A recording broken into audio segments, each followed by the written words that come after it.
Banner-banner peringatan seperti sila gunakan cecair pembasmi kuman, sila periksa suhu badan terlebih dahulu, dan juga peringatan seperti sila patuhi penjarakan sosial, dan juga sila gunakan penutup mulut dan hidung diletakkan di hadapan pintu masuk kecil utama para pelajar.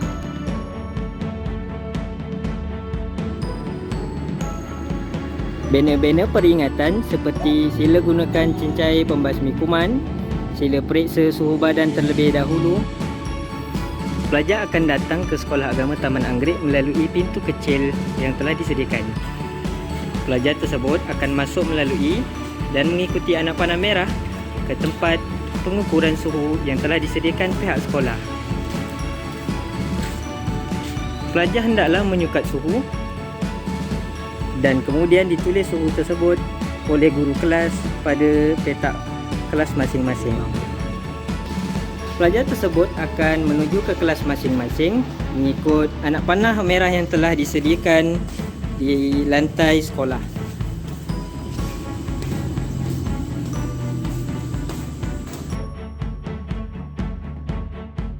Okey. Pelajar akan masuk ke kelas melalui anak panah yang telah disediakan, dan sebelum itu hendaklah mencuci dan membasuh tangan di tempat cucian yang disediakan. Pelajar akan masuk ke kelas melalui anak panah yang telah disediakan dan tertera perkataan "in" di hadapan pintu kelas. Pelajar akan masuk ke kelas lalu duduk di meja murid masing-masing yang telah disediakan. Manakala pelajar yang terletak bilik darjahnya di bahagian tingkat atas sekolah akan melalui kawasan bertangga sekolah dan mengikut anak panah merah yang disediakan untuk naik ke tangga.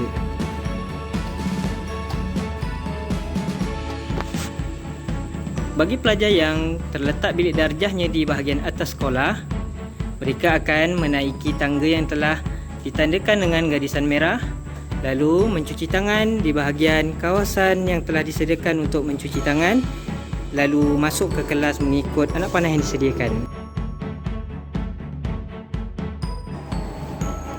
Ketika PDP telah pun habis dan berlangsung, pelajar akan pulang dengan cara berdiri dan guru akan menyemburkan cecair pembasmi kuman di atas meja dan juga di kerusi serta tempat sandarnya.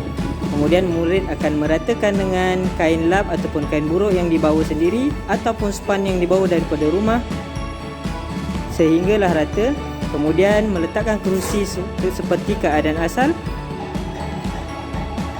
Setelah membersihkan meja dengan cecair yang telah disediakan dan disembur, pelajar hendaklah pulang dengan menghadap ke belakang kelas, lalu melalui jalan yang telah diwarnakan dengan anak panah kuning ke keluar kelas.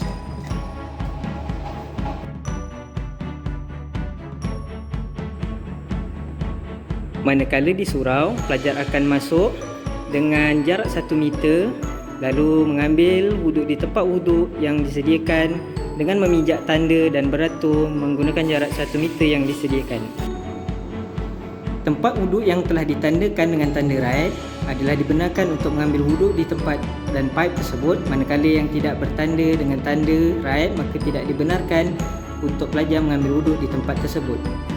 Setelah mengambil wuduk, pelajar akan menuju ke tempat solat yang telah ditandakan dengan jarak 1 meter, iaitu tanda terletak di bahagian kepala dan tempat sujud, manakala pelajar akan berdiri di kawasan jubin berwarna putih.